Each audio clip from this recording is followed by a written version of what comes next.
Okay guys, now I'm going to show you some of my punk rock classic albums by three of my favorite bands, the Ramones, the Sex Pistols, and the Clash. Start with the Nevermind the Bollocks. Here's the Sex Pistols, Anarchy in the UK, God Save the Queen, Submission, No Future, Holidays in the Sun.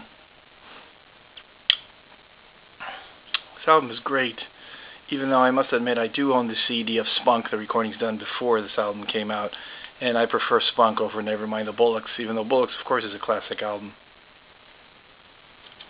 Continuing with the Sex Pistols, this is a bootleg live of them in Burton-on-Trent in England with Steve Jones, which obviously was the original bass player of the Pistols, and definitely galaxies ahead of Sid Vicious, who was basically just there to image-wise and to, shred his chest with bottles. So basically this is a great bootleg of the Pistols. Sounds very clear. You can hear them singing a lot of their Anarchy and the UK songs. And how to record it's also on red vinyl, and it's an Italian bootleg, Italian pressing. The cover has different Pistols incarnations with Glenn Jones and also with Glenn Matlock, original bassist, and with Sid Vicious. Glenn Matlock is the original bass player, and he's the one who plays on this live bootleg in Burton-on-Trent of the Pistols. And we have Sid and Nancy, the movie. Gary Oldman played pretty good Sid. I have the DVD. The movie's pretty good, actually. It's, I know maybe Johnny Rotten doesn't like that movie much, but the motion picture, of course, very good punk rock songs also.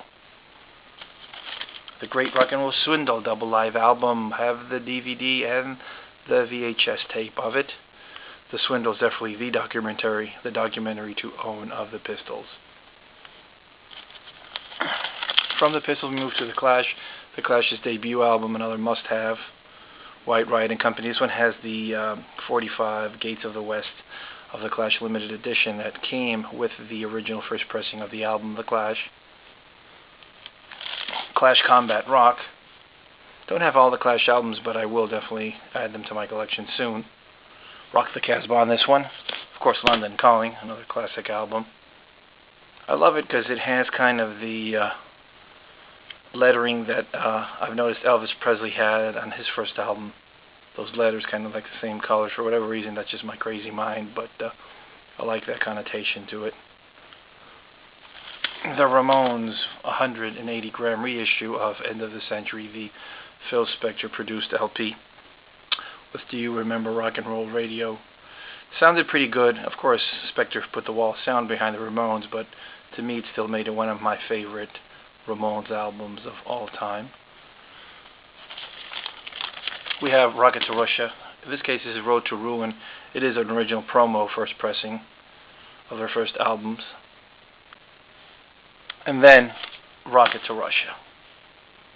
Rocket to Russia has a lot of great classic Ramones tunes. Ramones, to me, one of the best bands of all time. My favorite best bands of all time. Very highly underrated they were.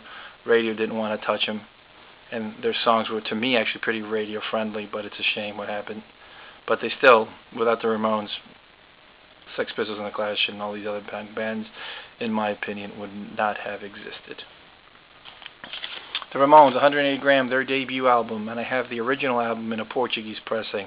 This is their 180-gram reissue with the famous Roberta Blaley cover, taking the streets of good old New York City. And this is the Portuguese version of it. And of course, whoever had it prior to me added the cover a little bit nicer, put, as you can see, Joanne saying, "What's it mean?" And it's got, in the other area, of course, the same belt buckle, but it says in Portuguese. You'll see it, Nova Records, trademark assar, Companhia de Música, fabricado por Fono, Companhia Industrial de Discos, made in Portugal. It even has it in English here, the little sticky that says made in Portugal. So that was my Ramones, Sex Pistols, and the Clash record collection. This is LPLocos saying peace out.